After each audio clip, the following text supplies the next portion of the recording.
সেটাই আল্লাহ নিয়ে গেছে। পরশুদিন বলছে, বাবা আমার একটা বরখা কিনে দাও। আমার স্যান্ডেলটা দেখেন 3 বছর পুরাতন ছেঁড়া, কিন্তু আমি আমার স্যান্ডেলটা পাল্টাই না, সেলাই করে নেই, কিন্তু আমার বাচ্চাদেরকে আমি কষ্ট পেতে দেই না। শুধু একবার বলছে, বাবা লেচে খাবো। আমার মেয়ের মোবাইলে আমার নাম হলো 500 ছবি আছে। আমি এখনো সাহস পাইনি আমার মেয়ের একটা ছবি বের করে দেখতে। আমার সে সাহস নাই। আমি সে সাহস হারাই ফেলছি, কারণ ও আমার ছিল হৃৎপিণ্ড।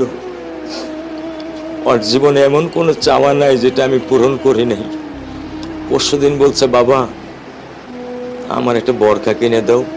আমার চাচাতো ভাই বললো, ভাই ইসলামপুর থেকে 300-400 টাকায় পাওয়া যায়। আমি সাথে সাথে ইউনি মার্কেট থেকে আমি 1000 টাকা দিয়ে আমার মেয়েকে বরখা এনে দিচ্ছি।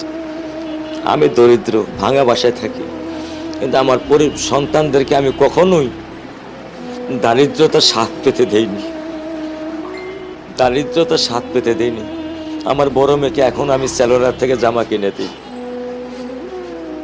আমার স্যান্ডেলটা দেখেন 3 বছর পুরাতন ছেঁড়া, কিন্তু আমি আমার স্যান্ডেলটা পাল্টাই না, সেলাই করে নেই, কিন্তু আমার বাচ্চাদেরকে আমি কষ্ট পেতে দেই না। শুধু একবার বলছে, বাবা লেচে খাবো। আমি 1 মিনিটও দেরি করিনি, 1 মিনিটও আমি দেরি করিনি। ও আমার একটা হৃৎপিণ্ড, সেটাই আল্লাহ নিয়ে গেছে। আলহামদুলিল্লাহ, শুকরিয়া, আল্লাহ দিছে, আল্লাহ নিয়ে গেছে। আমার কোনো কষ্ট নেই। আমি তো চাইলে পারতাম না। অনেক দম্পতি আছে যাদের সন্তান নেই, আল্লাহ দিছে, আল্লাহ নিয়ে গেছে। আমি আলহামদুলিল্লাহ করি আল্লাহ গেছে। আমার কোনো কষ্ট নেই, আমার কোনো কষ্ট নেই। সেটাই আল্লাহ নিয়ে গেছে। পরশুদিন বলছে, বাবা আমার একটা বরখা কিনে দাও। আমার স্যান্ডেলটা দেখেন 3 বছর পুরাতন ছেঁড়া, কিন্তু আমি আমার স্যান্ডেলটা পাল্টাই না, সেলাই করে নেই, কিন্তু আমার বাচ্চাদেরকে আমি কষ্ট পেতে দেই না। শুধু একবার বলছে, বাবা লেচে খাবো। আমার মেয়ের মোবাইলে আমার নাম হলো 500 ছবি আছে। আমি এখনো সাহস পাইনি আমার মেয়ের একটা ছবি বের করে দেখতে। আমার সে সাহস নাই।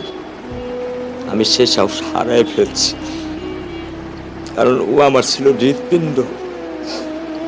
ওর জীবনে এমন কোনো চাওয়া নাই যেটা আমি পূরণ করি নাই। পরশুদিন বলছে, বাবা আমার একটা বরখা কিনে দাও। আমার চাচাতো ভাই বললো, ভাই ইসলামপুর থেকে 300-400 টাকায় পাওয়া যায়। আমি সাথে সাথে ইউনি মার্কেট থেকে আমি 1000 টাকা দিয়ে আমার মেয়েকে বরখা এনে দিচ্ছি। আমি দরিদ্র, ভাঙা বাসায় থাকি, কিন্তু আমার সন্তানদেরকে আমি কখনোই দারিদ্রতার স্বাদ পেতে দেইনি। দারিদ্রতার স্বাদ পেতে দেইনি। আমার বড় মেয়েকে এখন আমি সেলোরার থেকে জামা কিনে দিই। আমার স্যান্ডেলটা দেখেন 3 বছর পুরাতন ছেঁড়া, কিন্তু